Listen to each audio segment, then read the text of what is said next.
Hello, everyone, and welcome to the Oklahoma News Report. I'm Rich Lenz. A federal lawsuit details explosive allegations of hazing and sexual assault inside the very successful Kingfisher High School football program. Named in the lawsuit, the school district and 4 coaches, including head coach Jeff Myers. The Oklahoma City attorney who filed the lawsuit has not spoken to the media until now. Reporter Steve Shaw joins us now with more with this exclusive interview. Steve. Rich, last Wednesday, Kingfisher School Board voted 5-0 to reject a $1.5 million settlement offer from attorney Cameron Spradling. He represents a former Yellow Jacket football player who he says was a frequent target of abuse and much worse. I need to warn you, some of what you're about to see and hear is graphic. Kingfisher is a town of 5,000. 55 miles northwest of Oklahoma City. The Yellow Jacket football program is one of the more successful Class 3A programs in the Sooner State. This was one of the most serious trauma victims I've ever met. Attorney Cameron Spradling has a downtown Oklahoma City law practice. He says last June, a retired FBI agent sent him this alarming photo of a teenage boy with what looks like serious bruises on his back, and photos of a taser, a paint gun, a pellet gun, and a cut-up towel. That FBI agent had been hired by his parents. That photo, Spradling says, was taken when the boy was 14 years old in 2017, when he was a freshman on the Kingfisher High School football team. His story was so captivating that I just put the notes aside and just listened for, a full hour as he shared the story. Spradling says the boy, who 4 years later is now a young man, comes from one of the most prominent families in Kingfisher County. They're big donors to the school. Why did the family wait almost 4 years to file this lawsuit? Spradling says they didn't know about it because the young man didn't tell them until he graduated from the school. The lawsuit spells out several allegations. Kingfisher head coach Jeff Myers and 3 assistant coaches are also each being sued. During football practice, certain upperclassmen offending players would frequently hit or attack an unsuspecting and defenseless John Doe number 1, among other victims, between plays. When John Doe number 1 attempted to protest against or complain about the abuses, defendant Myers told John Doe number 1 to shut up. Other players who were subjected to such bullying would have their helmets wetted inside with urine and placed in the freezer, only to discover the disgusting offense when the urine melted down their faces during practice. Remember that cut-up towel? Spradling says the team bullies would roll up that towel and use it as a weapon. John Doe number 1 was most frequently attacked while in the locker room shower, naked and defenseless.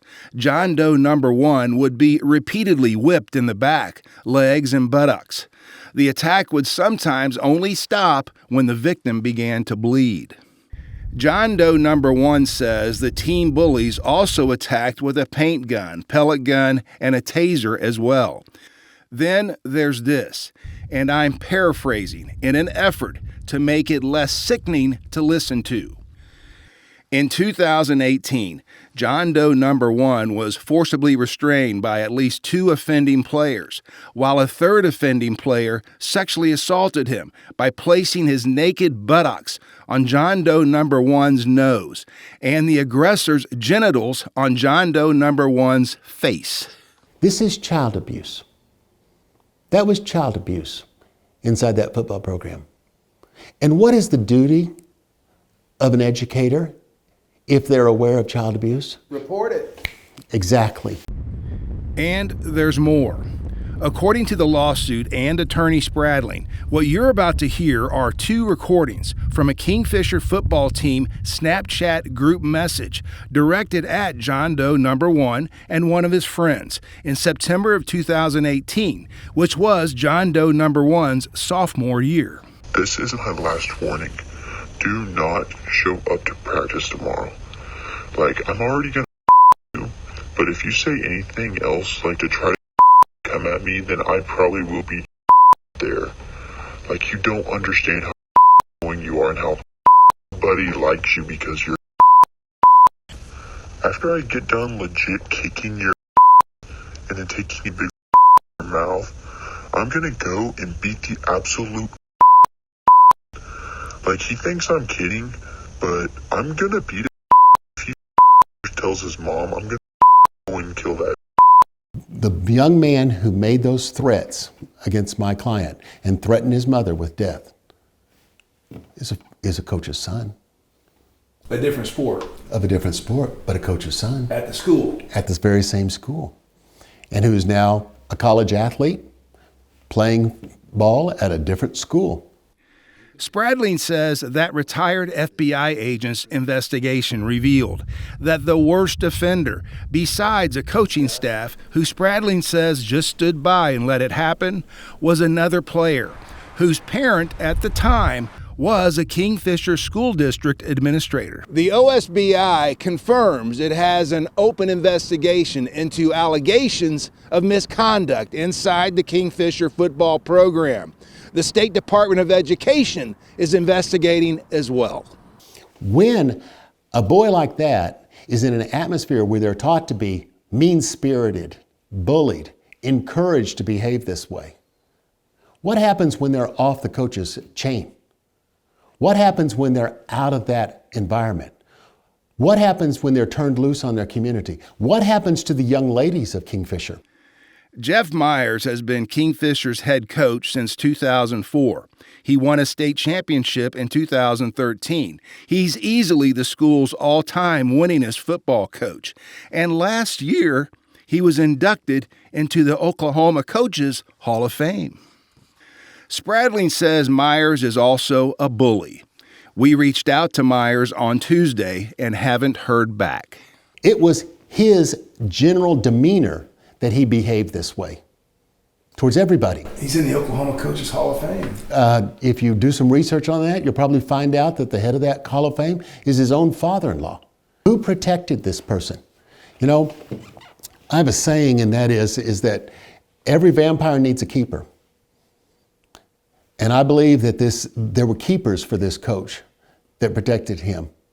There's keepers right there in Kingfisher that are still protecting him. Tuesday, we spoke with Kingfisher Superintendent Daniel Craig. He politely declined our interview request. So did just about everybody we approached on the streets of this small town. Everybody except Patricia Louthan. She's a Yellow Jacket graduate from a little ways back.